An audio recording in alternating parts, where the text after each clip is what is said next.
guys! Good morning! So, napakaganda ng weather today. Grabe.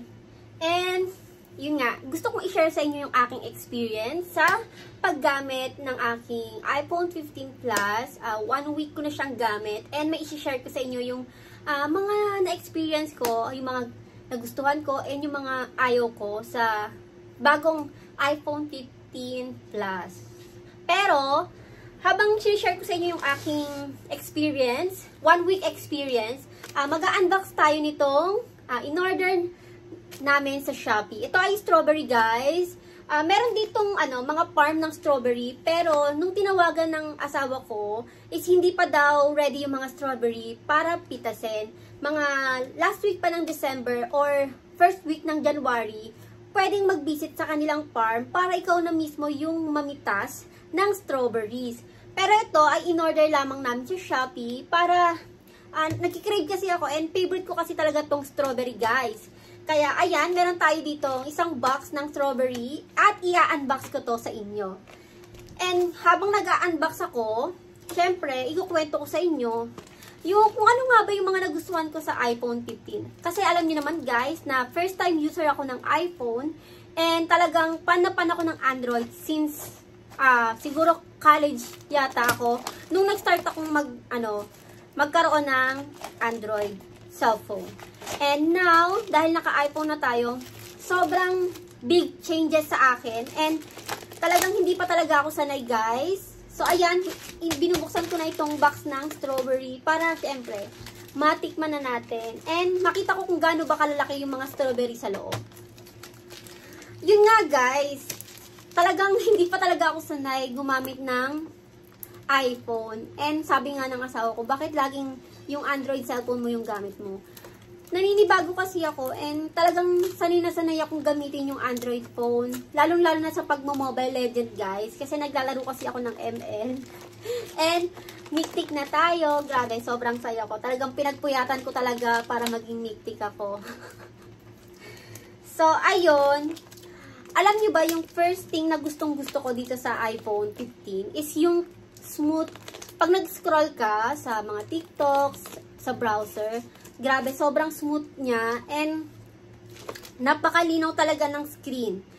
And the next thing na nagustuhan ko sa iPhone is ang tagal niya malobat, guys. Kahit na 3 days ko na siyang ginagamit, is grabe, hindi pa rin siya nalolobat. Basta alam niyo yung yung paggamit ng cellphone, ang tagal niyang malobat compare sa Android na ginagamit ko before. And ang isa pang nagustuhan ko sa iPhone is dali niyang buksan kasi ikatapat mo lang sa mukha mo, ma-open na. May face recognition. Tama ba?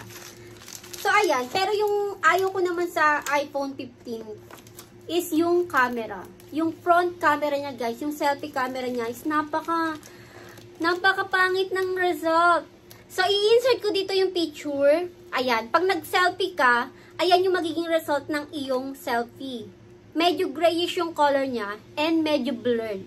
And kitang-kita nyo talaga yung mga pores, mga dark spot, mga pimple marks, yan. Pero, nakadiscover ako kung paano siya malilesen o mababrighten yung picture. So, yung ginawa ko, guys, is kinlik ko lang to left side yung button. Then, makikita nyo na yung result. Nag-iba talaga. So, ito na yung result ng selfie kapag kinlik nyo pa left side yung button ng camera. So, ayan, magiging brighten na. So, mas prepare ko yung ganyan kaysa dun sa mismong i-click mo yung button. Sobrang pangit ng result. Even sa, sa iPhone 13 ng asawa ko, ganun din yung kanyang, front camera, guys, yung selfie front camera niya. Sobrang dark, grayish yung color. Talagang hindi maganda. Lalong-lalo na sa mga sanay, gumamit ng filter yon. So, ayan. Ang tagal. Hindi ko pa nabubuksan. So, ito na nga, guys. So, yun lang yung pinakaayaw ko sa, sa iPhone 15 Plus ko. Yung selfie front camera niya. Hindi ko gusto yung result. And nakita ko sa TikTok na sobrang dami din palang nakaka-experience ng ganun, guys. Parang common na siya sa iPhone 13, 14, and 15. So, marami silang na-discover kung paano nga nila mapapaayos yung result ng kanilang front camera. And yun nga, pinapalo ko lang yun and nag-e-effect naman sa aking iPhone 15 Plus. Kaya yun yung ginagawa ko. Kaya yun lang yung share ko sa inyo guys. Kung kayo ay same na na-experience sa inyong selfie front camera, ganun din yung gawin nyo guys. Yung i-click nyo pa left side yung button pag kayo nagsiselfie para mas brighten yung picture. Pero gustong gusto ko yung video dito sa sa iPhone. Talagang sobrang clear talaga ng camera ng mga videos, ng mga vlogs, ng TikTok, especially TikTok. Grabe, ang ganda ng mga TikTok result ng video ko doon. Ang linaw and talagang i-compare ko talaga sa sa Android Xiaomi ko. Grabe, ibang-iba talaga. Alam nyo ba, napapadalas ako mag-TikTok this past few days since nagka-iPhone ako. Ang sarap mag-upload ng mga TikTok videos kapag naka-iPhone kasi talagang sobrang ganda ng quality ng mga videos. And napansin ko rin na since nag-iPhone ako, nag-grow yung aking views sa TikTok. Before, wala pang less 100 lang yung mga views ko, yung naka-Android ako. Pero now, grabe, umaabot na siya ng mga 1,000, 2,000, 600 pataas na yung views ko sa TikTok. So, may effect talaga yung video quality sa views sa TikTok. Napansin ko yon kasi simula nung nag-iPhone ako, gumamit ako ng iPhone sa paggawa ng video sa TikTok.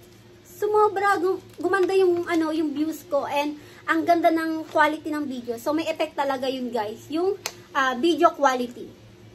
So yun ang napansin ko. Kaya now, upload na mga videos sa TikTok using my iPhone 15 Plus kasi ang ganda ng quality guys. So yan, ito na.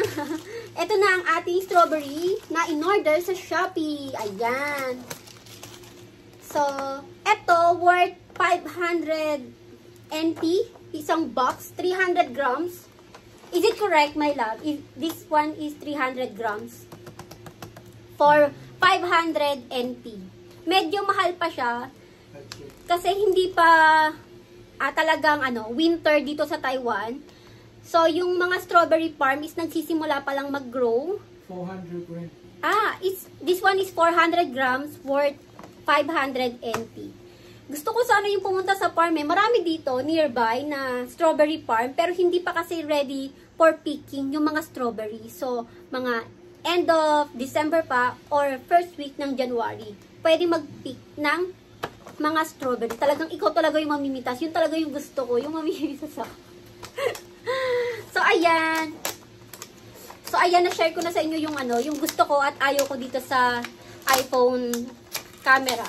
Gusto ko yung video quality ng iPhone. Ayoko ng selfie camera ng iPhone.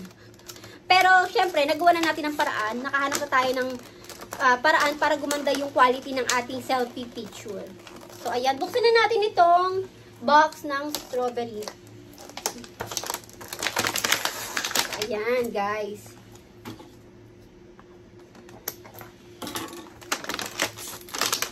Ayan.